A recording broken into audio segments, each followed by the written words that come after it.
My question is about your best friend, our president and commander.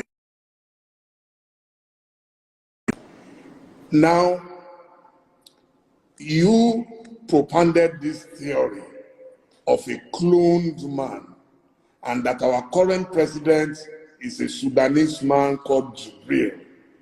Do you agree that your information might have been wrong, and you are also willing to apologize to him for that error? Anybody can make a mistake. No, not at all. Buhari is dead and buried in a shallow grave in Saudi Arabia. Aisha Buhari was there. She came back from what they called a lesser Hajj. She was wearing black. She was mourning. If you look at the pictures that were circulated at that point in time, you will see the smug, or should I say, the forlorn faces of northern governors. A minute silence was held at the AU for a late Buhari. Even Her Britannic Majesty Queen Elizabeth II also penned a condolence message to the people of Nigeria before the cabal took over and asked her to rescind it, which she did. Buhari is dead, and I'm prepared to stake Biafra on it. If you, Dele Momodu, can go and prove to me, I'm not asking you to do anything too complex. If you can go and ask this man you call Buhari, whoever it is in Asorok, to come outside, don't do very much, address a panel of Nigerian youths, maybe 20 of them, and speak Buhari's mother tongue, which is Fulfude. I will give up Biafra, I will apologize to him, and I will submit myself to any authority on this earth to do with me as they please. There is no Buhari. Jubril was there. Jubril followed Abba Kyari to Cuba and ran away from there and never came back. The man you have now in Asorok is from Niger Republic. His name is Yusuf Abubakar Muhammad. That's his name. Yusuf Abubakar Muhammad. Even Shekau knows who he is personally and was mentioning his name as well. It is not Buhari. The old Buhari that you and I know, the country cannot be burning and he will restrict himself to only 12 minutes of edited broadcast. Impossible. Impossible. Anybody that knows Buhari, even if he's dying, he must speak because he fought in his own understanding to keep Nigeria one. Anything that impacts or threatens the territorial cohesion and integrity of Nigeria, the old Buhari, in fact, he will be in Lagos. The old Buhari will be in Lagos, I'm telling you. But this little, have you not seen him with his fresh hands of a 35-year-old? He cannot wear this. He cannot wear this. Because if he wears this, his ear will bend because it's rubber, silicone. We know about AI technology. It's deep fake. Please Google it. You're a media man, you must know this. I can replicate this very interview with your face showing us having this conversation, but it is not you. You also saw that some, would I say, some eagle-eyed investigators managed to discover that there was actually a microphone, a loudspeaker on the table. It's everything that they claimed that Buhari was saying was coming from a loudspeaker. From a loudspeaker. Very, very sad indeed. These are the things that the world must understand and come to terms with. That the person you are calling Buhari is not Buhari, and I can stake my life on it. If he comes out tomorrow and takes, or should I say, address any press interview live without Garba Shehu doing this, telling people to cut. If he can come out tomorrow, a panel of journalists will, in fact, no, not journalists because some of them are corrupt, youths will address him. There and then you will know that Buhari is no more. There is no Buhari. No country. How can you have a country you claim you're proud of, and that country is run by 10-minute video recorded every 4 months? What sort of country is that? Every 4 months you issue a pre-recorded video to address 200 million people. What an insult. What an insult. In a time of crisis, There is COVID-19. People are agitating. They're very restive. The only thing you can do is 10 minutes video.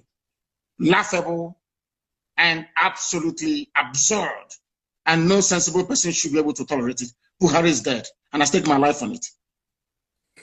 Please don't stake your life on it, because I am very, very convinced that he is alive. I have been meeting Buhari since 2010. Okay? And the last time I met him was 2 years ago inside Aso Rock with a former president of Africa. I met him, we interacted, he cracked jokes with me, he even said, Dele, it seems you've added weight.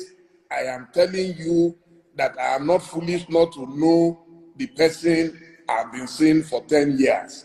I've worked closely with him on his campaign. And yes, you could have your theory, why you think. You see, my own theory is different. Because he was very sick, a lot of people thought that he would die, and God restored his life. And I think that is why you think he is dead. I am personally convinced that he's alive. I believe that a man like President Olusegun Obasanjo will not go and hold any meeting with a cloned president of Nigeria. If I can't vouch for any other person, I know that Obasanjo will never agree. He will talk. There is a saying where I come from, Dele. If you see something that is greater than your farm, you sell your barn where your harvest of yam is, where you store your yam, because that is the greatest thing that any Igbo man has in the olden days. If you see something that is greater than your farm, you sell your barn. And you could be a robber. They do not want to expose that the fact that Buhari is dead, because everybody depends on the oil and gas coming from Biafra land. Without oil and gas, Nigeria will be worse than a banana republic. There will be nothing happening there. Nigeria runs what is called a rentier economy.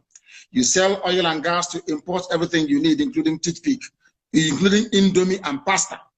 So what is called the doctrine of stabilization. If you come out and you announce that Buhari is dead, there will be pandemonium everywhere. In fact, the US government feels that if they allow a precipitous collapse of Nigeria, it may impact the wider region. That is what the Africa desk at the State Department has been doing for very many years. So if you expose the fact that Buhari is dead, it will cause pandemonium, and there will be regional destabilization, and you will have a whole lot more of foreign terrorist groups to contend with. Now you have 7. Many more will come up. They do not want to turn northern Nigeria into another Yemen, Afghanistan, or Syria, or Somalia, for that matter. That is the only reason why they're keeping quiet, and everybody is hoping that he will make it to 2023 so that Aisha can go with the boyfriend and relax, because Buhari is dead. Absolutely dead and confirmed. Look at the hands of your, I can become a trend. You ever seen that little boy they call Tagwe that used to mimic Buhari, speak the way that Buhari does, crack Buhari jokes? That little boy is an Igbo boy. They've not given him a Fulani girl to marry. You know that little boy called Tagwe, he's a comedian. He mimics Buhari. These things happen. People can mimic Obama. People can mimic whoever they want to mimic. There are expert actors who can do all of these things. But let me make this very clear to you. It's a very simple thing. I'm not asking for a DNA test anymore. If Buhari can hold a meeting, the man you call Buhari, with Nigerian youths to ask him questions and speak his mother tongue Fufude, then I will give up. But I can assure you categorically that you are one of those that they have deceived, but they cannot deceive us. It was a well choreographed, well planned, and executed with military precision. They knew what they were doing because Britain is in charge. Britain is in charge. The same way they took charge of the NSAS protests. You were there, you were watching. When British High Commissioner went to Lagos, did not see the Lagos State Governor, but saw Tinubu. Not up to 48 hours, the army came and started shooting. And now, as they say, the rest is history. The people controlling you are those that created you. The people that made you a Nigerian are those now in charge of your lives. You are not in charge of Nigeria. They are, and are the ones running the show. And maybe next week, you get another 10 minutes video recorded. The old Buhari couldn't have done that. Ask Obasanjo, how many times did you allow them to broadcast a recorded speech in a time of national crisis? How many times? Obasanjo will tell you no. Jonathan, the same thing. Only this thing that they put up there. Now, I will ask you to put on your face mask. Put it on. Put on your face mask. Let us see. Do you have one with you? Yeah. Ask them to bring it for you. Put it on. Your ear will not bend. Your ear can never bend. It's impossible because you're a human being. You have cartilage in your ear. But if this ear is made of silicone, as the one that Aisha's boyfriend is wearing, once you put on mask, your ear will bend. Simple. And that is why we have common sense and brain. Keep asking yourself. They took a picture with Jonathan, with everybody, with Yemi Osinbajo. None of them had their ears bent. Only Buhari's ears were bent. Others were wearing the same mask, but only Buhari's ear was bent, meaning that it's made out of rubber, silicone. The person that's not Buhari can never ever be. Please go ahead. Okay, so do you have